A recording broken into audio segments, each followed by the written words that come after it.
et bienvenue à tous. Voici les titres. Immersion dans une association locale qui vient en aide aux habitants les plus démunis. Vous rencontrerez une bénévole qui travaille depuis une dizaine d'années. Dans moins de 3 mois, les transports deviennent gratuits pour les moins de 18 ans dans la métropole lilloise. Nous ferons le point avec nos chroniqueurs. Et pour finir, un focus sur un art de plus en plus apprécié dans nos quartiers, l'art urbain, reportage en fin de journal. C'est une association qui existe depuis 40 ans. Market Solidarité distribue tous les mois des colis alimentaires aux foyers les plus démunis. Nos envoyés spéciaux Eya et Laura ont rencontré Colette, une bénévole qui travaille depuis 10 ans. Colette a 75 ans. Plusieurs fois par semaine, elle vient mettre de l'ordre dans les rayons de son association, où elle est bénévole depuis 10 ans. L'association s'appelle Market Solidarité. C'est une très ancienne association de la ville de Marquette. Elle va bientôt fêter ses 40 ans. Donc elle est très ancienne. D'ailleurs, ma grand-mère était une fondatrice de cette association. C'est pourquoi je la connais. Chez Market Solidarité, on remplit des colis tous les mois à destination des familles du quartier qui en ont besoin. Des vêtements, de la nourriture, pour aider les personnes en difficulté. Donc on est obligé de faire ça. Ça se déroule sur une journée. On a 55 familles. On est entre 50 et 55 familles que nous aidons. Ça représente entre 100 et 110 personnes, quand je compte à la fois les enfants et les adultes. Ça représente ce nombre-là. Donc c'est quand même assez long, les 55 familles, de leur donner. C'est la mairie qui met en relation les habitants avec cette association. En fonction de leur situation, ils bénéficient des colis de Market Solidarité pour une durée pouvant aller de quelques mois à plusieurs années. Aujourd'hui, une cinquantaine de familles sont en lien avec cette structure. C'est une mesure qui va entrer en vigueur dans quelques semaines, la gratuité des transports pour les moins de 18 ans dans la métropole lilloise. Avec nous en plateau, nos chroniqueurs, nos spécialistes mobilité, Noam, Emma et Loane. Bonjour à tous les trois. Bonjour. Alors, est-ce que vous pouvez nous donner plus de détails sur ce projet ? Oui, il faut savoir que jusqu'ici, les jeunes devaient dépenser 26 € par mois pour accéder aux transports en commun, comme le tramway, le bus et le métro. Mais à partir du 1er janvier 2022... Putain, je me sens... Continue. Mais à partir du 1er janvier... non, je sais plus. C'est stressant. Mais à partir du 1er janvier 2022, ils seront gratuits pour les moins de 18 ans. Cette décision a été prise en juin 2021, à l'unanimité par les représentants de la MEL. L'objectif, c'est de redonner du pouvoir d'achat aux familles et de favoriser l'utilisation des transports écologiques. Et est-ce une première, ce genre d'initiative ? Non, pas vraiment. Un projet similaire a été lancé au Luxembourg en 2021. Là-bas, tous les habitants peuvent accéder en transport en commun gratuitement, même le train.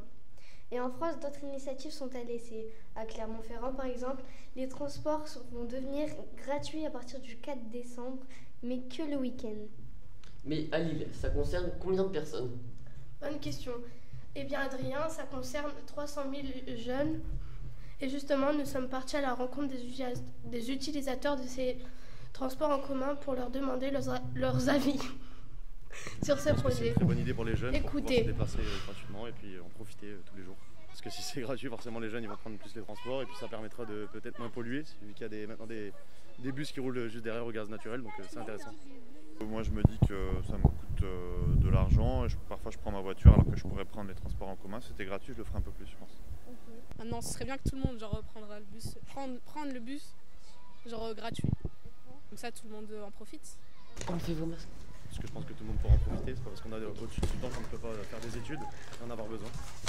Un autre sujet qui pourra intéresser les jeunes à présent et les moins jeunes, ce sont les réseaux sociaux. Camille, bonjour, vous avez travaillé avec 2 collégiennes sur ce sujet. Oui, absolument. Aya et Sevana ont d'abord pensé aborder le thème des fake news qu'on découvre souvent sur les réseaux sociaux, mais elles ont finalement décidé de s'intéresser aux données personnelles. Elles sont allées interroger plusieurs utilisateurs, dont leur animateur Nicolas. Il se sert au quotidien de plusieurs applications et filtre les informations qu'il choisit de diffuser. Je vous propose d'écouter ça. J'ai pas envie que les gens sachent forcément où j'habite, avec qui je suis. Parce que le fait que tu publies tout sur les réseaux sociaux, en fait, après les gens ils peuvent savoir où tu étais hier, dans quelle soirée, où tu habites, comment c'est chez toi, il y a quoi comme meuble. Enfin, je ne me rends pas compte, mais il y a full d'informations que tu peux transmettre à travers les réseaux. Du coup, je fais hyper gaffe pour pas que n'importe qui ait accès à ça. Et on va ouvrir à présent la page culture de ce journal avec Laura. Bonjour Laura. Bonjour. Laura, vous êtes venue nous parler d'un nouveau spectacle qui débarque dans la métropole lilloise. Oui, absolument. Ça s'appelle le Lac des Cygnes. Ça démarre le 4 décembre prochain au théâtre Sébastopol. Et c'est l'Opéra national de Russie qui jouera ce ballet accompagné d'un orchestre. Pour rappel, le Lac des Cygnes, c'est l'un des plus grands chefs-d'œuvre classiques signés chez Tchaïkovski. Il a été écrit en 1877, il existe depuis très longtemps et c'est un spectacle qui peut plaire à toutes les générations. La place coûte un peu moins de 40 €, n'hésitez pas. S'il y a un ballet à voir une seule fois dans sa vie, c'est certainement celui-là. Merci à vous Laura. Un mot de musique à présent avec Eya, vous nous parlez du groupe coréen BTS, récemment nominé au Billboard Music Award. Oui, et je vais commencer par donner quelques chiffres. Les BTS, c'est plus de 220 récompenses, 339 nominations et plus de 24 millions de vues en 24 heures pour leur clip Watch You Live. Pour ceux qui ne les connaîtraient pas encore, les BTS, c'est un groupe de K-pop, un style musical à la frontière entre le hip-hop et le chant. 7 jeunes artistes, des chanteurs, des danseurs et un rappeur. Depuis la formation du groupe en 2013, les BTS ne font que prendre de l'ampleur sur la scène internationale. Dernier grand succès en date, 4 prix raflés à la célèbre cérémonie des Billboard Music Awards. Ils reviennent aujourd'hui avec un clip My Universe qui cartonne sur YouTube. Merci beaucoup pour toutes ces informations et on ne manquera pas de les suivre de très près. Et pour conclure ce journal et cette page culture, un long format sur le street art. Une de nos équipes est partie en savoir plus sur cette forme d'art parfois controversée. Un reportage signé Adrien, Morgane, Adrien et Nicole. Regardez bien autour de vous. Des graffitis, des pochoirs, des collages. Dans le centre de Marquette, on en voit de plus en plus. Au grand bonheur des habitants du quartier. L'art urbain, ça doit être quelque chose de spontané et puis qui agrémente un peu la marche qu'on a chacun dans la ville jour le jour. Il faudrait créer des espaces d'expression pour les jeunes qui sont, et les moins jeunes, il y a aussi des vieux qui peuvent faire de l'art urbain pour tous, sans forcément avoir des espaces dédiés. Ces œuvres sont les traces d'artistes d'un nouveau genre qui s'est installé dans les rues. On parle de street art, un courant artistique qui a débuté dans les années 60 en France.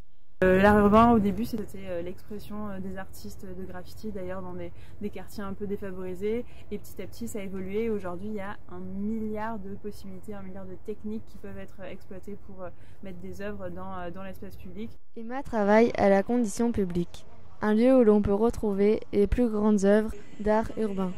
Une sorte de laboratoire à ciel ouvert. Et c'est toujours un super échange entre les habitants, les gens qui utilisent cet espace-là et puis le message que les artistes veulent transmettre. Donc oui, je pense que c'est important qu'il y ait ces œuvres à disponibilité partout autour de nous. Du coup, ça c'est une fresque d'une artiste qui s'appelle MP Cinque, il faudrait le dire en italien, chose que je ne prononce pas très bien. Ici, des fans mais surtout des curieux viennent admirer ces œuvres et découvrir les techniques qui sont propres au street art. Une seule consigne, se laisser surprendre. Et notez bien qu'en mars 2022, la Condition publique organise des visites dans les rues de Roubaix pour admirer les œuvres présentes sur les murs de la ville. Et voilà, c'est ainsi que s'achève notre journal. Merci de votre fidélité. J'aurai le plaisir de vous retrouver demain à la même heure dans le journal de 12h45.